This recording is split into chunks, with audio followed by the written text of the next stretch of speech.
오늘 우리가 보고 있는 말씀은 사도행전 9장 말씀입니다.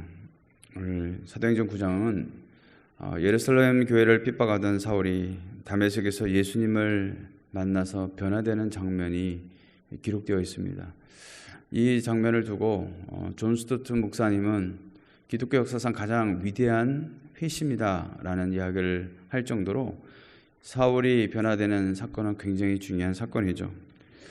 초대교회 불어닥친 핍박으로 일부 성도들은 핍박을 피해서 다메섹으로 올라가 거기에 신앙 공동체를 이루고 있었습니다.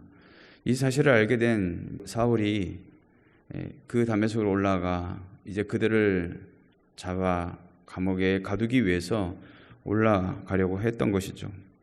사울이 이런 행동을 하는 이유는 무엇이냐면 그 십자가에 처형된 예수를 주와 그리스도로 고백하는 것은 결국 여호와 하나님의 이름을 망령되이 일컫는 행위라고 생각했기 때문에 그들을 잡으러 올라가고 있었던 것이죠. 그때 하늘로부터 빛이 사울을 향해서 비추게 됩니다. 사울은 그 빛 때문에 땅에 엎드리게 되었고 소리가 들기를 사울아 사울아 어찌하여 내가 나를 핍박하느냐 라는 음성을 듣게 되죠. 사울은 교회를 전멸하고 예수를 주로 고백하는 자들 잡아 감옥에 가둔 일을 했어도 예수를 직접적으로 핍박한 일은 없어 보입니다. 그럼에도 예수님은 어찌하여 나를 박해하느냐 그렇게 말씀하신 것이죠. 사울이 핍박한 대상은 그리스도인들과 교회인데 예수님은 그들이 곧 자기 자신임을 거듭 밝히고 있다는 것이죠. 이 말씀은 누구보다도 바울에게 깊이 각인되어서 훗날 바울이 고린도전서 12장 12절에서 이렇게 말씀합니다. 몸은 하나인데 많은 지체가 있고 몸에 지체가 많으나 한 몸같이 그리스도도 그러하니라 라고 분명히 밝히고 있다는 것이죠. 따라서 순교한 스데반이나 예루살렘으로부터 쫓겨 박해받은 그리스도인들 또 옥에 갇힌 모든 믿는 자들 이들 모두가 예수 그리스도의 몸인 교회인 것이죠. 그러자 사울이 주여 누구시니까 대답하자 나는 내가 박해하는 예수다 그렇게 말씀하셨습니다. 함께 가던 사람들조차도 소리만 듣지 아무것도 보지 못한 채 서 있었던 것이죠. 사울은 땅에서 일어나 눈은 떴으나 볼 수가 없어서 사람의 소리에 이끌려 다메섹에 들어가게 되고 사흘 동안이나 보지도 먹지도 마시지도 못하는 상황이 되었습니다. 과연 이 시간에 사울은 무엇을 했을까요?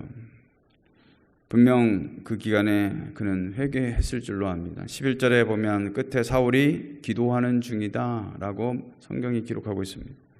적어도 아무것도 볼 수 없었기에 사울아 사울아라고 부르신 주님의 음성을 깊이 생각하면서 과거의 자신이 그리스도인들에게 행하였던 이 악행에 대해서 깊이 누우시면서 하나님께 자비와 용서를 구하며 이후에 자신이 주님 앞에 어떻게 살아야 할지를 하나님 앞에 구하며 있지 않았겠냐라는 것이죠.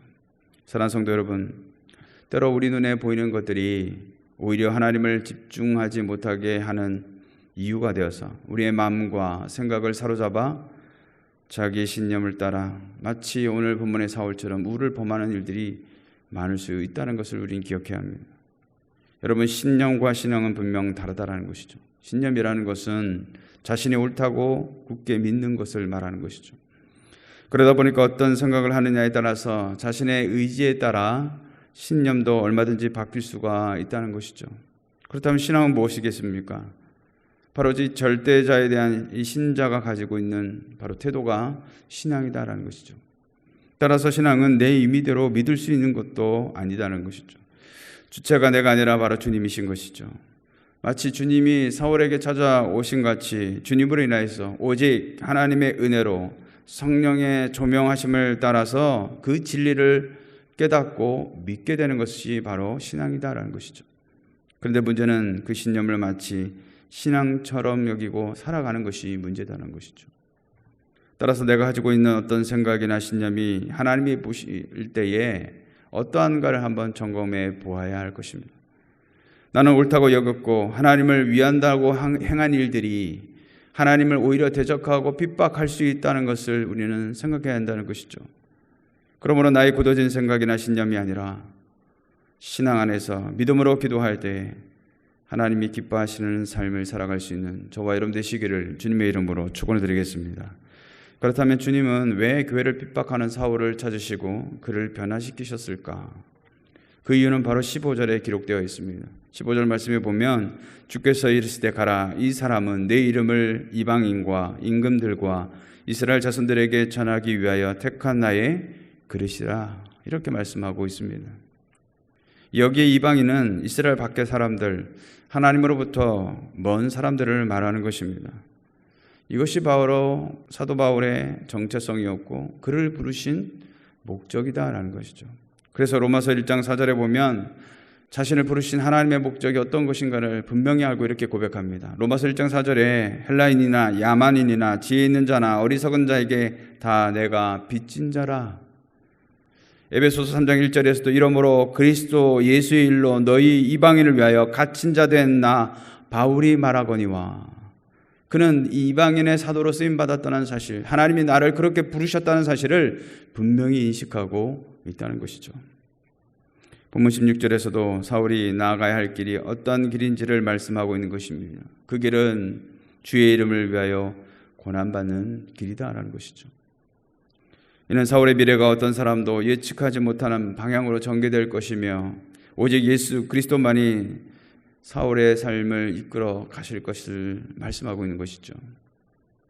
그런 의미에서 사울을 부르신 것은 우연이 아니라 주님의 놀라운 계획과 섭리인 줄로 믿습니다. 주님은 사울을 위해 다메섹에 아나니아라 하는 제자를 준비해서 사울을 돕도록 하셨습니다. 11절에 집가라 하는 거리로 가서 유다의 집에서 사울을 찾으라고 말씀하신 것이죠. 사울은 거기서 기도하고 있었고 하나님께서는 사울의 기도에 대하여 아나니아를 보내심으로써 응답하신 것이죠. 아나니아는 사울을 찾아가 안수하며 자신을 보내신 이유를 전하고 있습니다. 너로 보게 하시고 성령으로 충만하게 하신다.